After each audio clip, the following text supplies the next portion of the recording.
Welcome back, traders. We've got a few interesting things that we're going to be having a look at. One of them is I'm going into a bit of an in-depth look into the British pound versus the New Zealand dollar. What I've done here is I've gone onto a daily chart on the pound Kiwi, and we're looking at quite a few different points of interest that's happening up here. What I've done is I've highlighted a few support and resistance lines that have happened within the last year on the daily chart. Specifically, the very important turning points, like if you have a look up here, and then the other points that have been hit several times. Now, if we look at this area here, this is what, 17, and that's working days. So that's just over 3 weeks, and it's come down and it's hit that line a few times.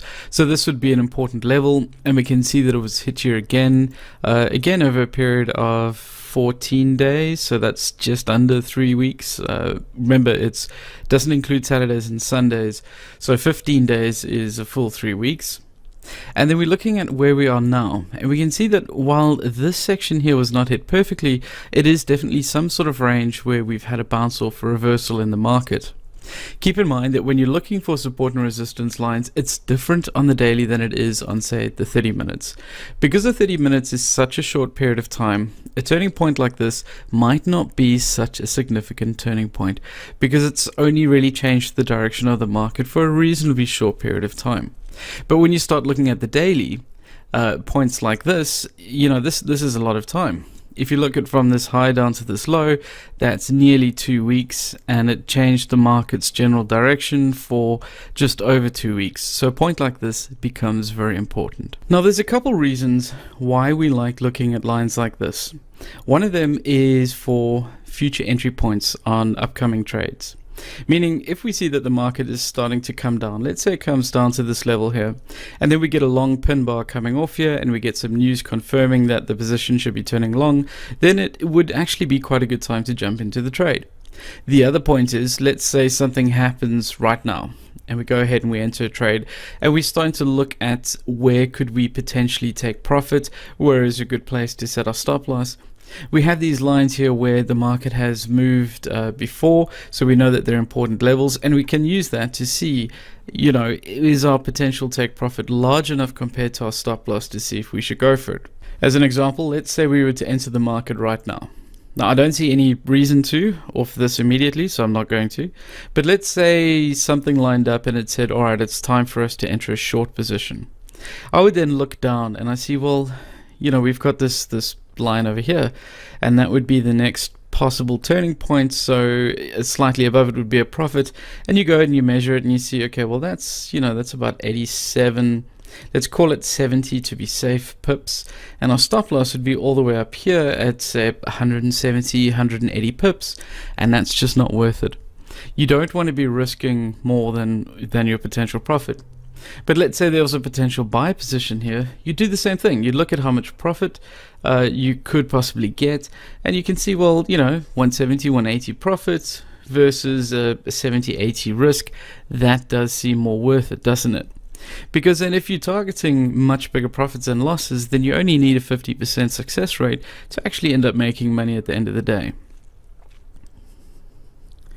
Now, what we have seen on the pound New Zealand dollar is, let me go ahead and draw this in. We have a trend line coming down about here. Now, we have to play within this area. So imagine this line is fuzzy and a lot thicker than it is. It is quite rare to get a dead hit, but this is fairly good. This is fairly strong. We can see that there is sort of a line coming down here where the market may have broken through, but it has come down again. Again, it broke through slightly, but then pushed down. And then obviously we lined it up with these 2 points, so that's going to be a dead hit as well as back here. So we're looking at a descending line down here. But now we also have the possibility of an ascending line. There's a couple places that you can look at it. If we draw in that one that I was just showing you here, from here up across to there, we can see that we had a dead hit on the way here. This broke through and then turned up. So we can't really assume that this is too important. However, we had this line across here where we had a dead hit, but now look at this again. At this area, we can definitely see that this green line is important. So yes, it broke out of the channel, it broke out of the triangle that we've drawn, but it hopped back inside and it looks like it's happening again. So now if this were to break through in a short position, let me zoom in here. If this were to break through into a short position, we would need it to break through this green line as well, because we've seen that the market can move out of a triangle and hit a support or resistance line and get pushed back inside. If it does break through this green area and there's some other confirmation, let's say it be a news event or something like that, then we can go ahead and enter a short position to trade down. And there's quite a large gap between these two lines. It's nearly 300 pips. So if we're playing on the safer side, we could look at, say, 250 pips profit.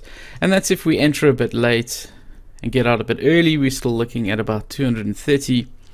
And because we'd be entering below this green line, our stop loss would be very tight. So that would be quite a good position to end up in. So this is what we're going to be watching, is the pound New Zealand dollar. I'll be checking in on it on a daily basis. If something important does happen, we will definitely come back and have a look at it.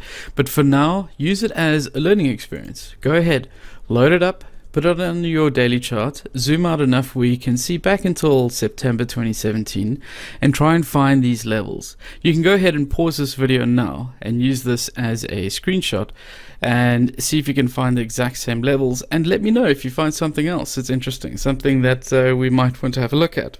There is another line in here which I'm looking at right now that I have not drawn in, so it might be good for you to go ahead and try and find that and see what is important that I've left out here. And let me know. You can just type in the value of it in the comments, and I'll go through and I'll have a look and I'll see if you have found the one that I'm thinking of, or maybe you found something new that I didn't see before. Anyways folks, happy trading.